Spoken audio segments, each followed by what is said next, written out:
Excellencies, distinguished guests, distinguished participants, ladies and gentlemen. On behalf of the Council on Foreign Relations Ghana, I'd like to welcome you to today's edition of our Distinguished Guest Lecture series. Today's subject is perspectives on the Sudan crisis. And rightly so, because I'm sure many of you listening to the news broadcast yesterday must have been very concerned about the extent of repression. From one report that I monitored, at least 15 or 16 people lost their lives yesterday. A number of people in Khartoum could not have access to the internet, to the SMS. And this appears to be adding on to the trend which many have expressed concern about the retrogression in democracy in the sub-region and on the continent. Look at what's happening in Mali, Guinea, in Ethiopia, and now in Sudan, and many other places which we have not talked about yet. Is there indeed a regression in democratic developments in Africa? We had all hoped, after several decades of al-Bashir's era, that Sudan was turning the curve, and we were all looking forward to a new Sudan which will play a very dynamic role, because Sudan is an important country in Africa. But unfortunately, recent events under al-Burhan seem to indicate that maybe we are in for the long haul. It's for all these reasons that the Council thought that it would be important to share perspectives on what's happening in Sudan. And who else could we find but our own brother, Chris? Chris, as many of you would know, is a former UNHCR PEM rep to the African Union and former representative in Sudan, South Sudan, Tanzania, Guinea, Ghana, Ethiopia, Sierra Leone, and not least of all, Ghana. So for us in Ghana, we see Chris as a Ghanaian, not a Cameroonian, because we've been working with him all these years. As you can see, Chris has been all over the continent and has a mastery of the issues of concern to all of us. So I have no doubt that we're in for a very interesting afternoon. And without further ado, it is my honor to welcome my brother Chris to make his presentation. Chris, welcome. Thank you, dear brother, DK Osei. Thanks for the council for inviting me to be part of this very important discussion, because, as you said, Sudan is so critical for the continent.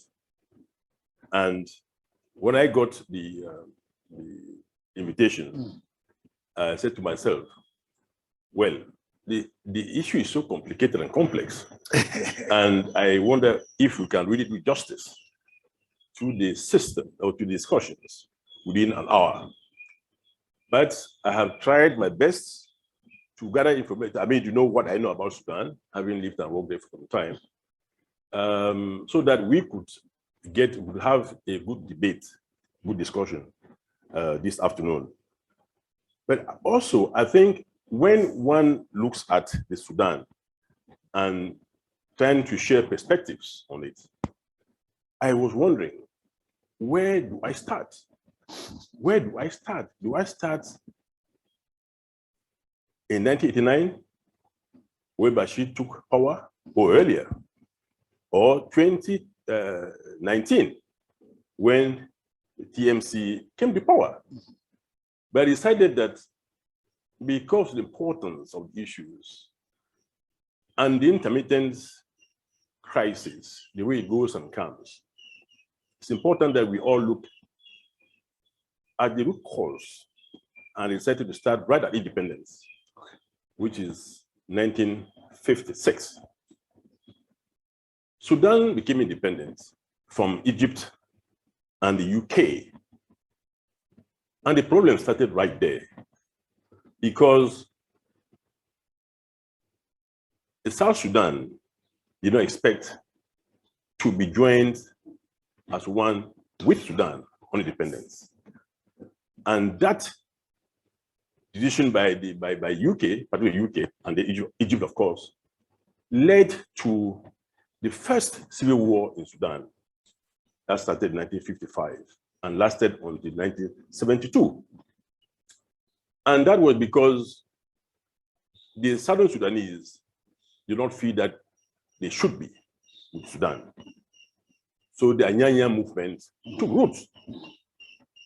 They fought, and by 1969, they occupied most of South Sudan.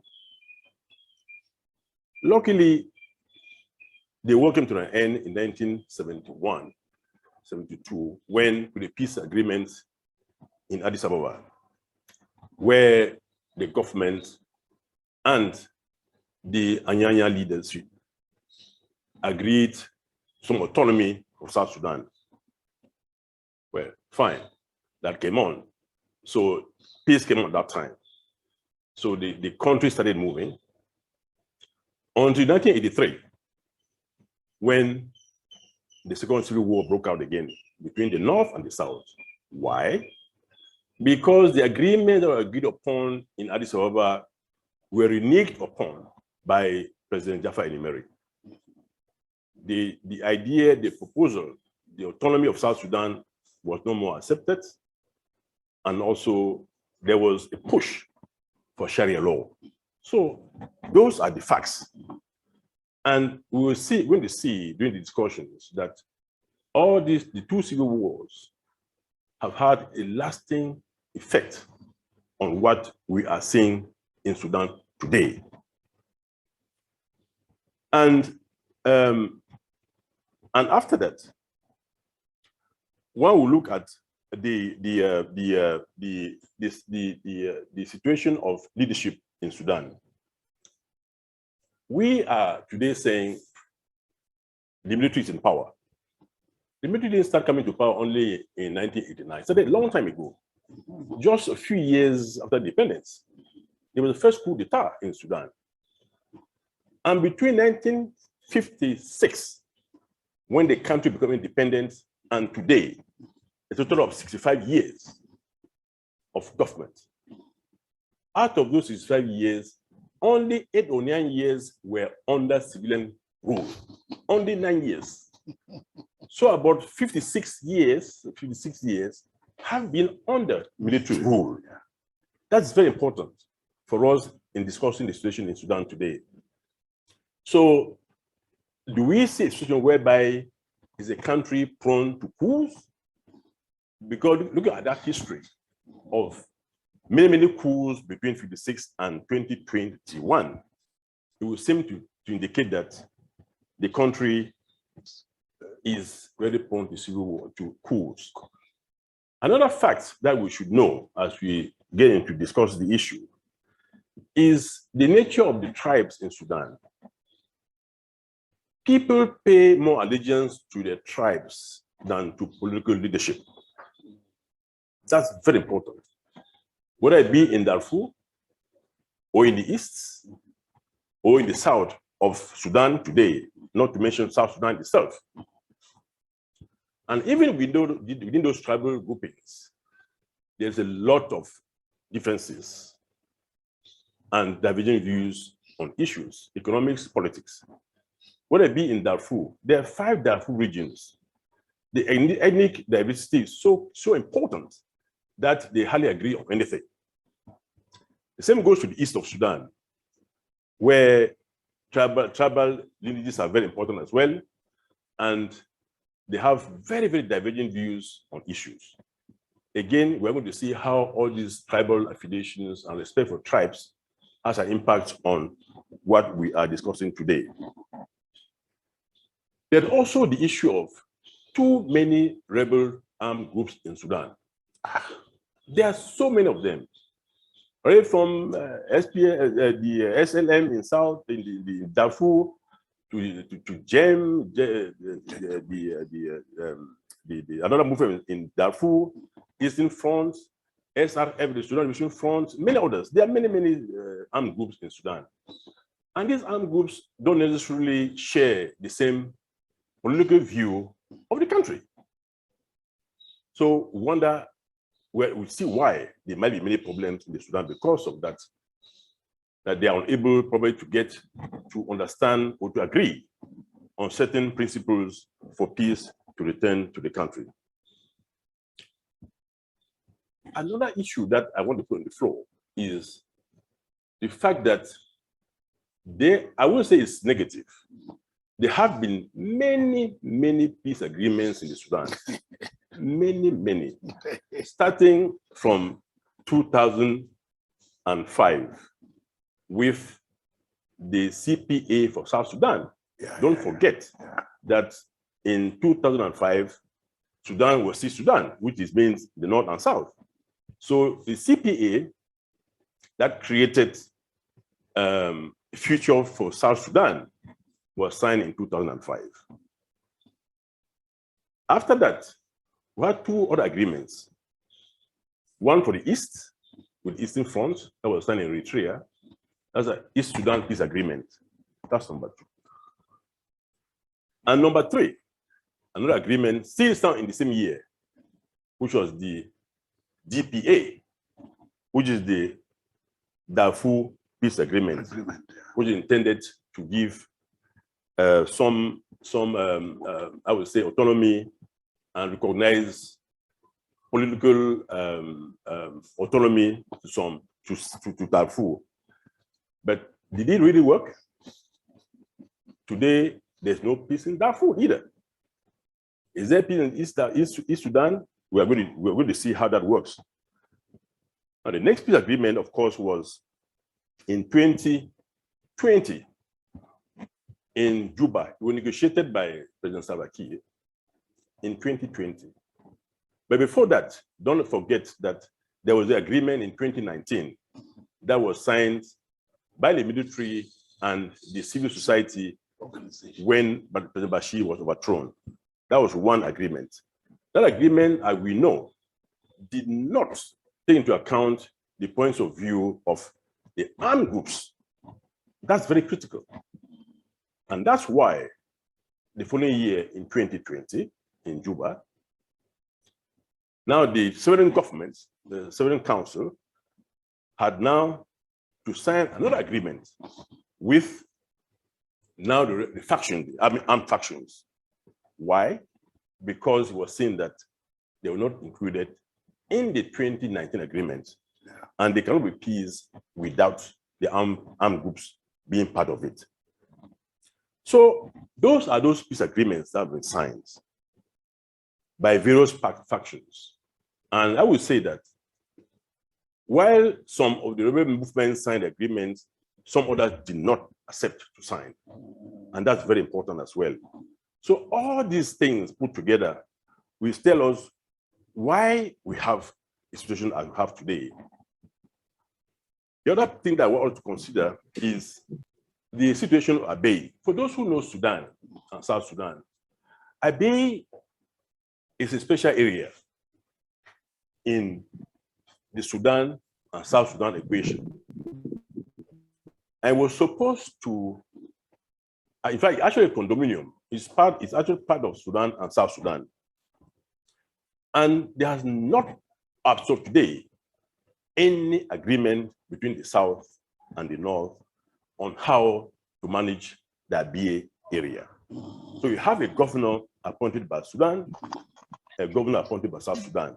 You ask yourself, how can the two run an area of that size? Very important as well.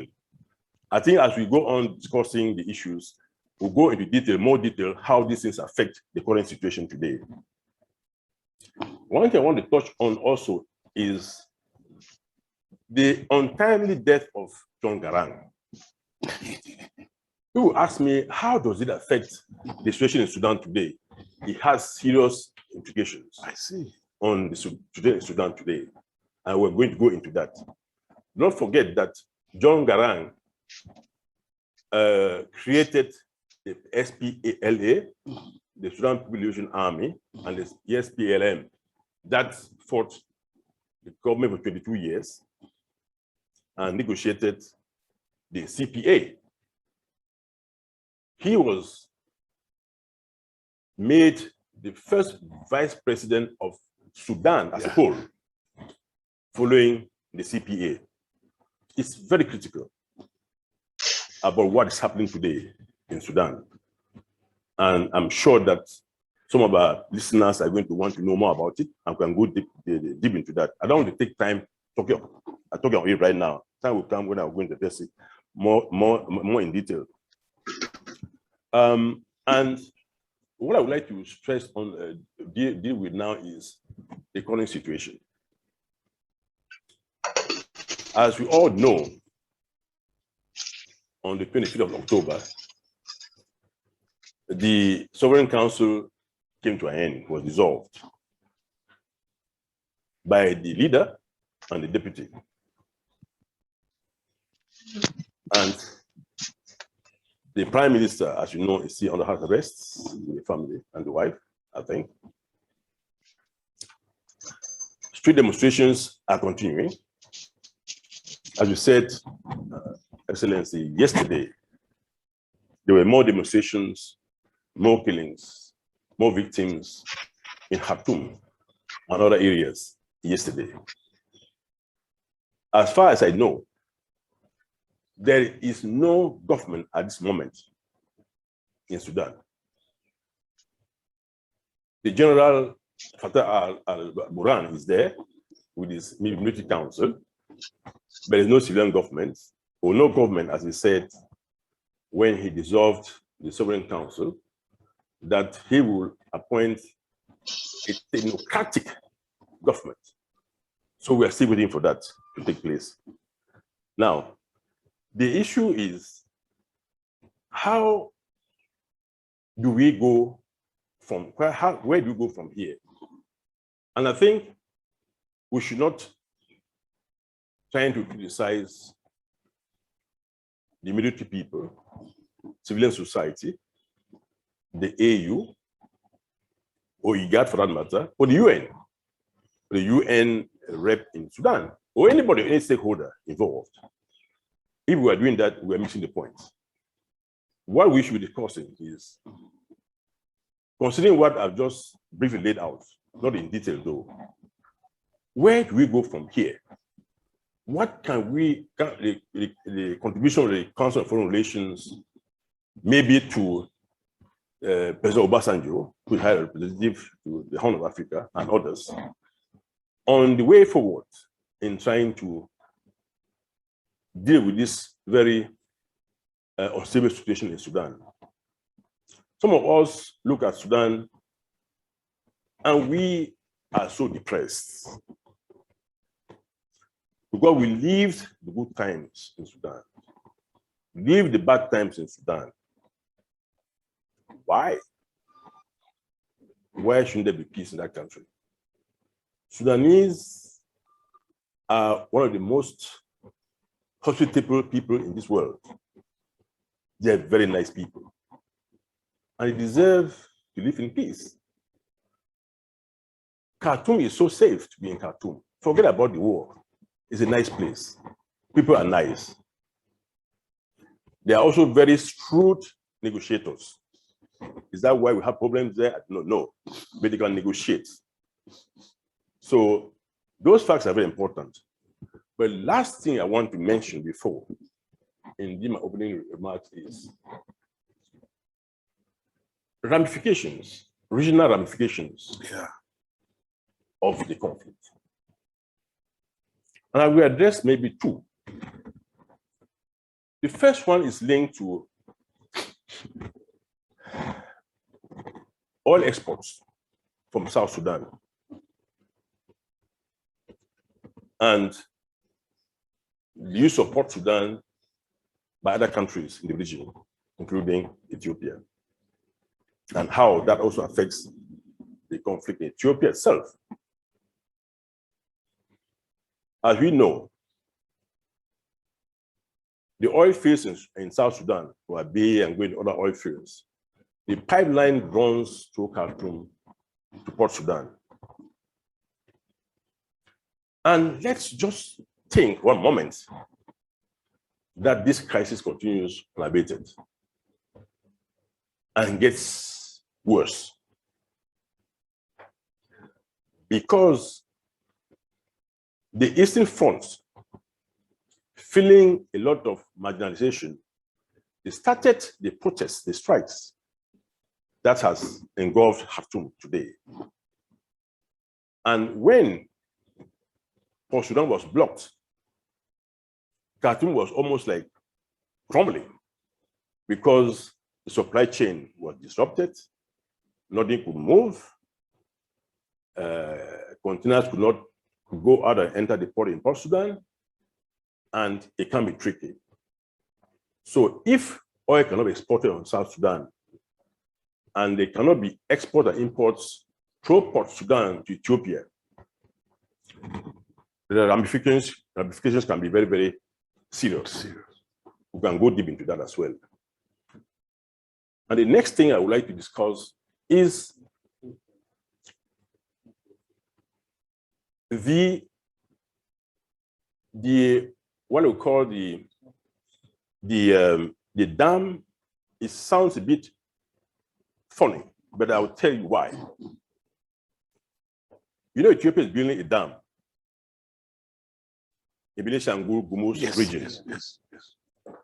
That dam is just next to Brunei State in Sudan, where you have the SPLM movement north that's operating, one of the rebel groups that was against some of the peace agreements that were signed with the government of Sudan. And if this crisis continues, and let's say, for heaven's sake, it doesn't go in Ethiopia, the dam is not very far away from the border with the Brunei State. I also know the controversies that surround that dam between Sudan, Ethiopia, and Egypt.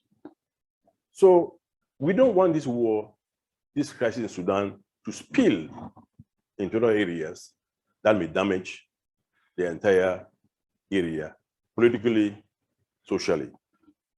So now I come back to my question. So where do we go from here with all this put together? That what advice can the council give to the military, the civil society in Sudan, to the AU, to the IGAD, the UN for that matter, on way forward to addressing this very complex Sudan crisis? That's what I would say as introduction to this item. Thank you again for having me. Chris, thank you very, very, very much. And I see that you've tried to be very brief so that we can have as many questions as possible. I've noted a number of issues. Maybe I should leave the others to ask their questions first, and I'll come back to it as the discussion goes on. Emmanuel, can you just indicate to me who wants the floor? Okay, for now. Then maybe, Chris, you can make your further comments. Okay. As we wait for the questions to start. Okay. On the other ones that you. Okay, let me again deal on. Or let me start, Okay. Chris, by asking. Now, there seems to be a stalemate. The streets are on the side of the civilians. There's repression going on now. What are the chances of a negotiated political settlement? I heard the US Secretary of State making pronouncements on it yesterday with President Uhuru Kenyatta, but internally, what are the chances of a genuine political settlement, because the former prime minister doesn't seem to want a compromise. I mean, and I don't see how the general is going to agree to their conditions that they want to get them completely out, have a civilian government, reinstate him as prime minister, etc., etc. What are the chances of that? Because you said earlier that Sudanese are very good negotiators. Yes, thank you so much. I think being good negotiators may actually be negative because people are so good that nobody gives in. But what I will say is that on the streets of Sudan, before 25th October, it wasn't just the civilians who were protesting for the government. There were also pro-military protests just before that. Yes. Who wanted the military to stay in power. Yeah. And as you know, what really happened was that at that time, IMF gave Sudan, I think, $2.5 billion loan. Of course, the conditions are there. Reduce subsidy on fuel, subsidies on bread, subsidies on whatever, all removed. You know, in Sudan, bread, wheat, fuel is so important. And if you are not used to paying that high for those items, then you go to the streets. Okay. So there was the basis for anger to speak to the streets. So that's the fact that the $2.5 billion was each given to the government, and those conditions attached to it really made the government lose face in front of many of Sudanese population, Sudanese people.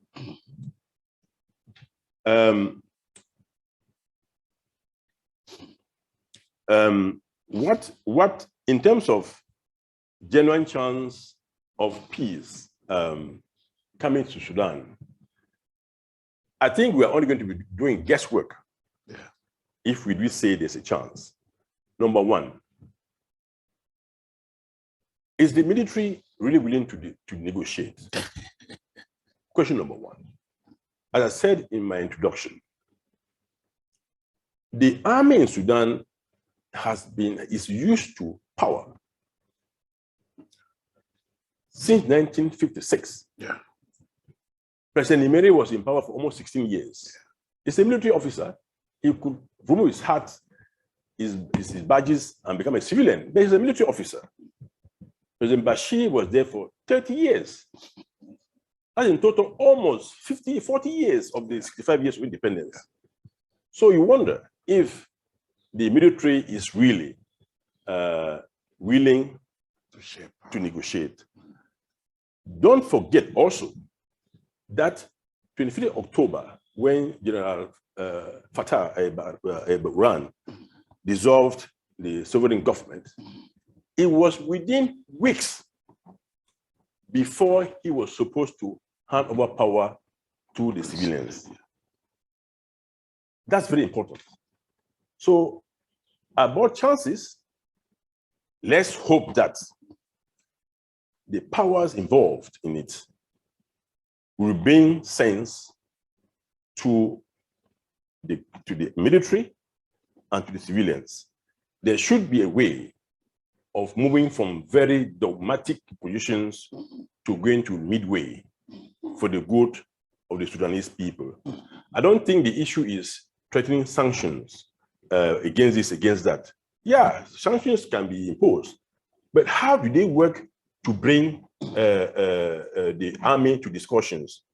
Well, sanctions will probably not hurt the ordinary Sudanese. They probably not hurt the military people. Because as the military people, how many of them have traveled out of Sudan before? To go and do what out of Sudan, for example? I know our dear friend, the generals, who were in the Janjaweed leader, whoever, they probably went to Saudi Arabia and elsewhere, nearby. But what are they going to do in Europe? So if you sanction those people, yeah, it can be done. But in the end, if there are financial sanctions against banks and all those things, already might going to suffer. So I think the idea is try as much as possible to bring all the parties together, each giving something to be in the middle. I will say in this regard that the more the parties try to involve everybody, because do not just go and have two parties and think that signing agreement with two rebel movements brings peace. It will not bring peace, because the other rebel movement, either in the east or in Darfur, will say, oh, really? You signed the agreement, I was not part of it, and I don't agree. And of course, where the allegiances lie, they're going to go there, and peace will not be there. So let's start maybe from the base. I remember when they signed the agreement in 2020 in the Juba, the Sudan peace agreement that was signed between the government and some armed groups. There were signatories, there were guarantors, or at least countries that supported and like trying to make sure it worked, which is the US, UK, and Norway. And I recall in a statement, they insisted that this peace agreement should be taken back to the local people and discuss with them. I wouldn't say the contrary. I think you should start from there and move up. Those at the table should be those chosen by those tribal leaders to come up to the table and discuss. Otherwise, we're going to go around in circles. So that's my answer to that your question. Thank you very much. Before I take a question from McDonko, I want to say a very warm welcome to the Prime Minister of our next door neighbor. Patrick, you're welcome to join the conference. Max, if you can hear me, McDonko, you have the floor.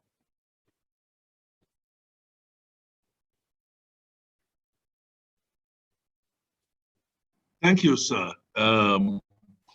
My name is McDonko. I used to live in Ethiopia and work for the ECA for about 20 years. I'm a water engineer, and I've been involved monitoring progress on the Nile River since 1998. I'd like to know from the ambassador, to what extent is what is happening in Sudan internally related to the struggle over the Nile water agreement? Chris. My brother Max, thank you so much. Let's go back a bit on the Nile. If we all remember, in the 50s, there was an agreement between the UK, Sudan, and Egypt that gave much of the Nile water to those two countries, to the exclusion of Ethiopia. Not even to mention those that are on the way from Uganda coming up to Sudan, where the Nile passes. Well, as I said earlier, the Grand Renaissance Dam, which is called GERT, G-E-R-T, Grand Ethiopian Renaissance Dam, I think it's about to be completed. Sudan, Ethiopia, Sudan and Egypt have tried and tried with other parties to ensure that the project, at least not delayed, but maybe not continue, or at least assurances that the project will not affect water flow on the Nile. Mm-hmm. Now, is this, as I said earlier, if this crisis continues and spills over into Ethiopia, how can this affect that Nile, the dam itself? Can we say that, can people say that there's some forces that have tried other ways to stop the dam construction and may use the conflict to get there? People are saying that as well. Yeah. So as I said earlier, Benishangul Gumuz in Ethiopia, where the dam is very close to Blue Nile State in Sudan, and which, by the way, probably Sudan annexed in 2011. It's supposed to be one of the 2 areas that was subject to negotiations between the South and the North, but now it's part of Sudan. And one of the rebel movements that is operating there, that is Sudan People Liberation Movement North, is in Blue Nile State. So who knows exactly what will happen if the work intensifies, that it may spill into Ethiopia and impact the running or the construction of the dam. And of course, if it stops, and then of course the water flow on the Nile, the flow of the water on the Nile will not be affected. So those are the politics involved in this. Nobody knows where it's going to end up with. But Ethiopia has assured everybody that the dam will not have any impact on the regular flow of the Nile, thus by not affecting irrigation in Sudan or in Egypt. Good. Max, I'm sure you're happy with the response from the main speaker. Well, Mr. Nkibu, I've seen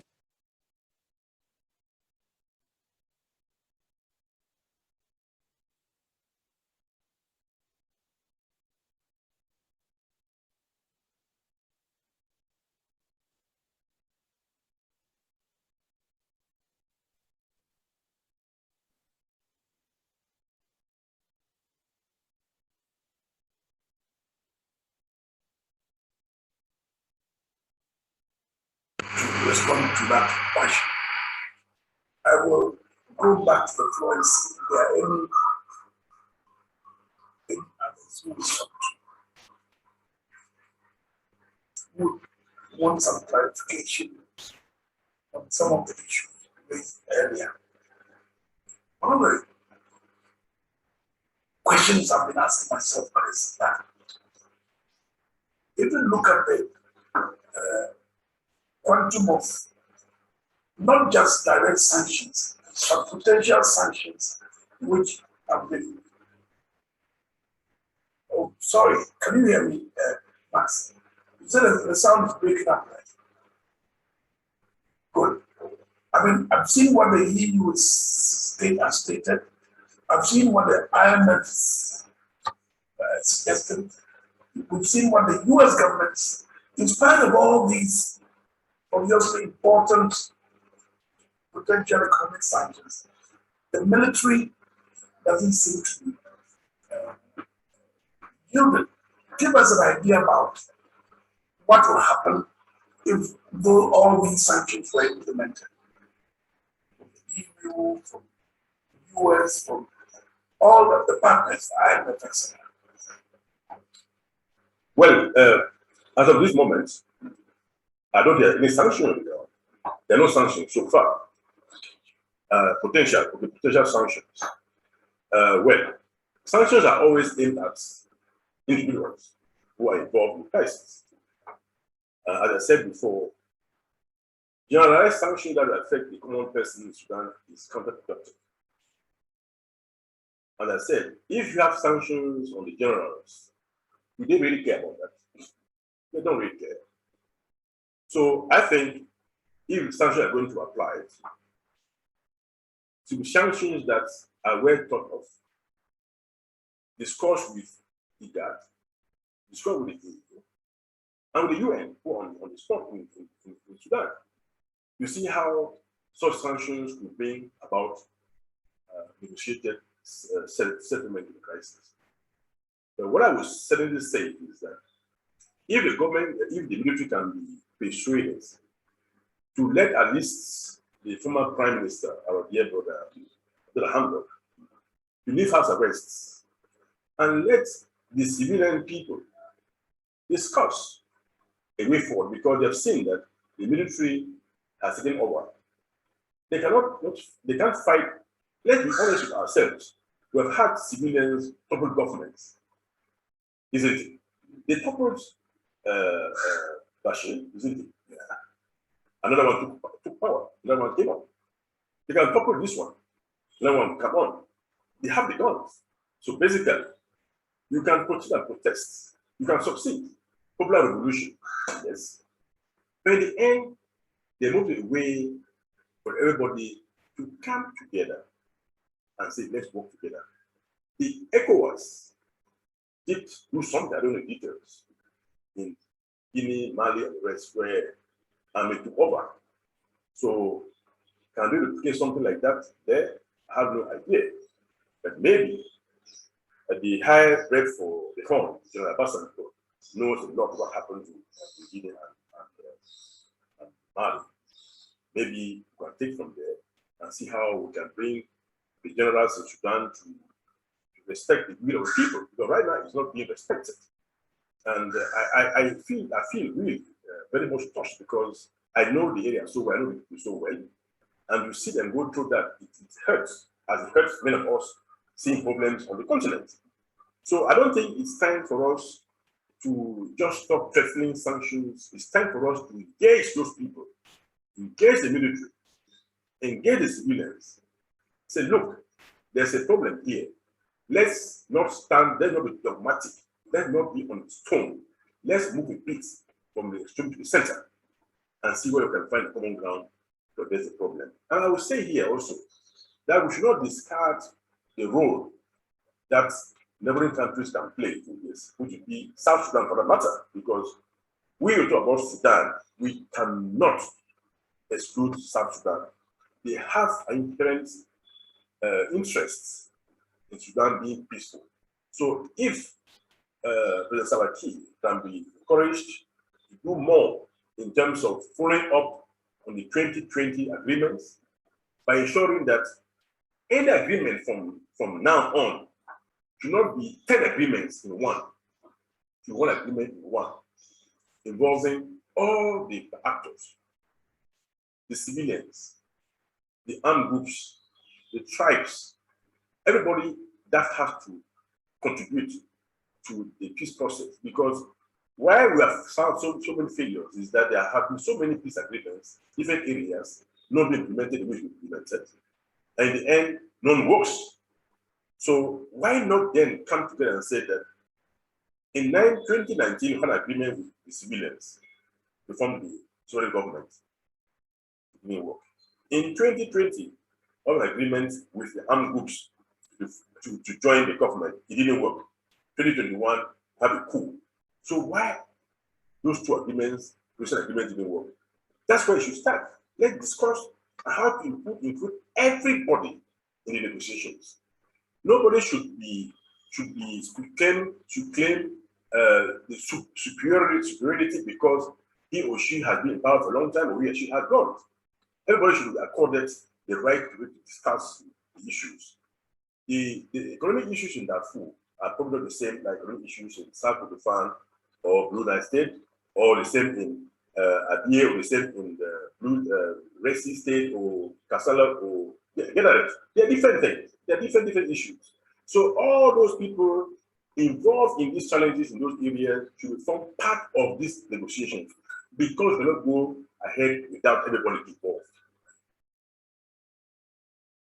Very good. I see that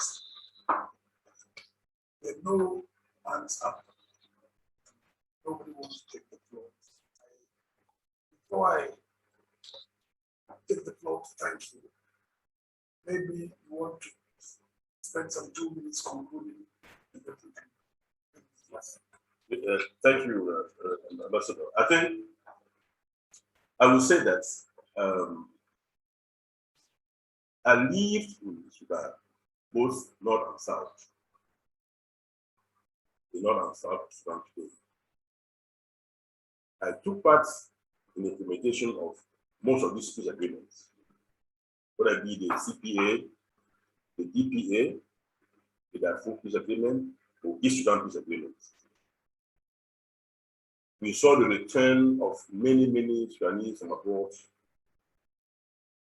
We saw South Sudan become independent. After a while, everything started crumbling. Today we see a Sudan that has strived to be in peace. yet the peace is not there.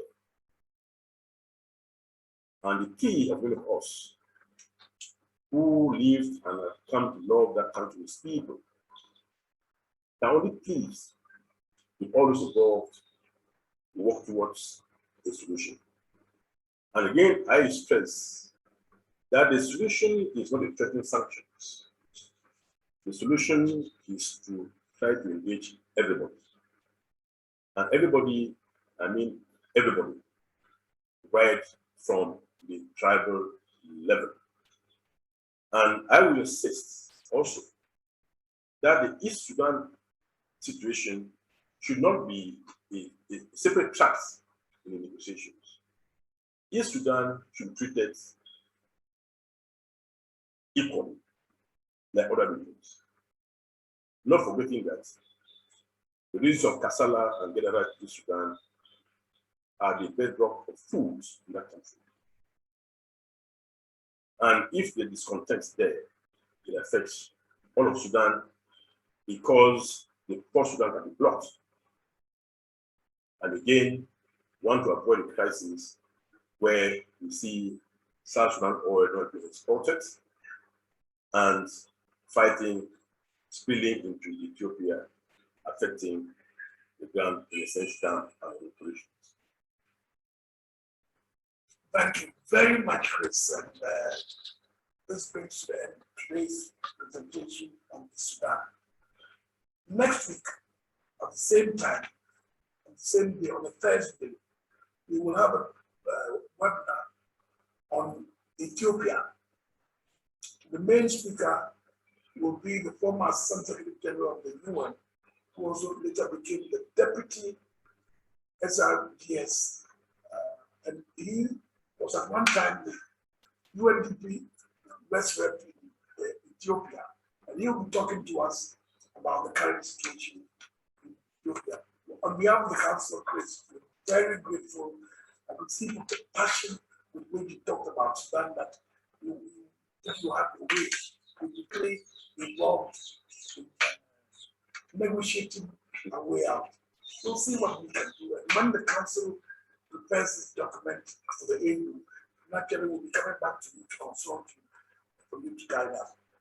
The message letter is now currently being advertised on the screen. It will be at the same time next week Thursday.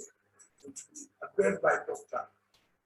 Osu, who is the former UN Assistant Secretary General and Deputy Special Representative of the Secretary General in South Sudan, and UN Resident Material Coordinator in Ethiopia. Thank you for joining me, and we look forward to seeing you next Thursday at 4:30 p.m. Thank you very much. Have a good evening. Thank you. Bye-bye. Thanks. Thank you so much. Thanks.